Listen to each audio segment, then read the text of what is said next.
Well, hi everybody, this is the dog, H. Weber, with another edition of Weber on Sports Express here on FingerLakes1.com. Hope you had a wonderful weekend. To all you dads, hope you had a great day. By the way, let's talk about some golf.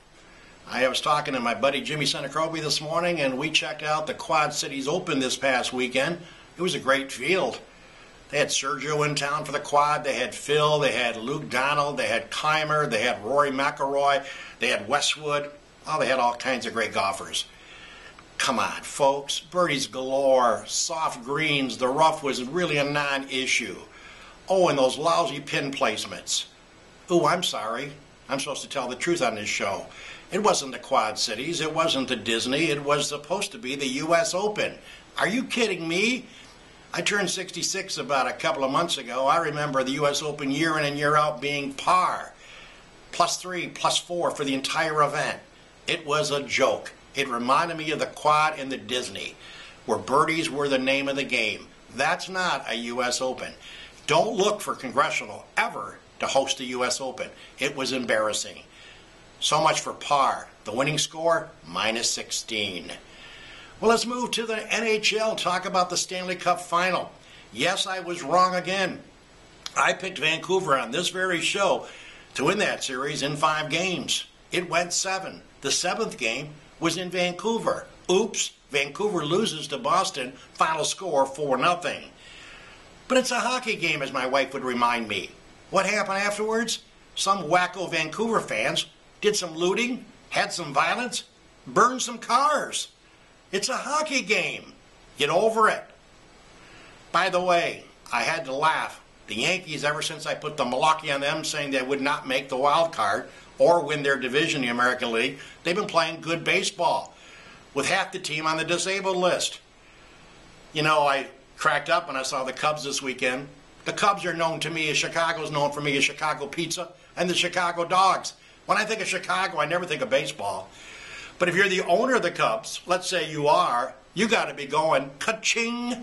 You set an all-time record for a visiting team this past weekend, drawing 128,000 people for a 3-game set. Why? Not because of the Cubbies, but because the Yankees were in town. So as the Cubs continue to go nowhere fast, at least they can look at their bank account if you're an owner and see big numbers in that account this morning. The Yankees can draw. Hey, by the way, let's switch over and go to Wayne County. Let's talk about baseball in Newark. A gentleman named Bob Ullman had the vision, the passion, and the resources. Being a former native of Lyons, New York, he brought baseball back to Newark, calling them the Newark Pilots. They had their opener last Friday night at home. 1,700 folks showed up. It's a beautiful park, great restrooms, great concessions, and great locker rooms. It's a great, wonderful experience. So the dog here on FingerLakes1.com says, you make an appearance in Newark. Check out the Newark Pilots. And thanks to a gentleman who I've never met, looking forward to doing that someday, Mr. Bob Ullman, who's made it happen. Congratulations, Bob. And by the way, it would be remiss on my part if I did not go to the segment of this show which is called The Person of the Week. The Person of the Week, we go to Auburn, New York. We're going to switch to Cayuga County. A gentleman who I always thought of when I was following the world of golf. You think of Auburn, New York, you think of the name May, M-A-Y, and it's not May Day. David May qualified to compete in last week's U.S. Open, completed yesterday. David May shoots a 71 in round 1, which is even par. Phenomenal.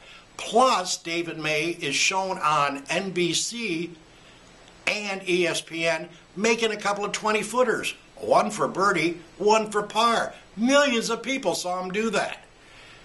Also, David May plays the second round. Shoots a respectable 76, misses the cut by 1. You may be having your coffee or a cold Coors Light thinking, why would H. Weber spotlight a young man who missed the cut?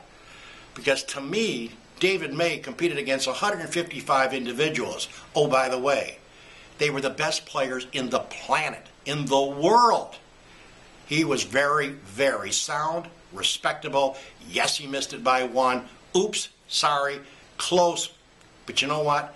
I believe him missing the cut, playing so well under such extreme pressure, the United States Open, Only good things will happen for Mr. David May as he moves forward in his golf career. Congratulations as our Person of the Week, David May. And I was talking to my friend Jimmy Senacropi about this. Where are the Americans? Speaking of golf, is this European dominance?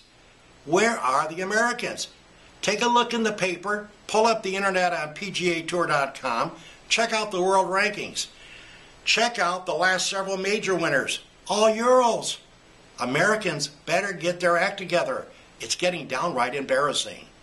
Well, hopefully it's not embarrassing that you check out this show every week. That's another edition of Weber on Sports Express.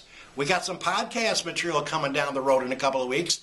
I no longer am affiliated with the radio stations, so I'll have a lot more free time to do some of that.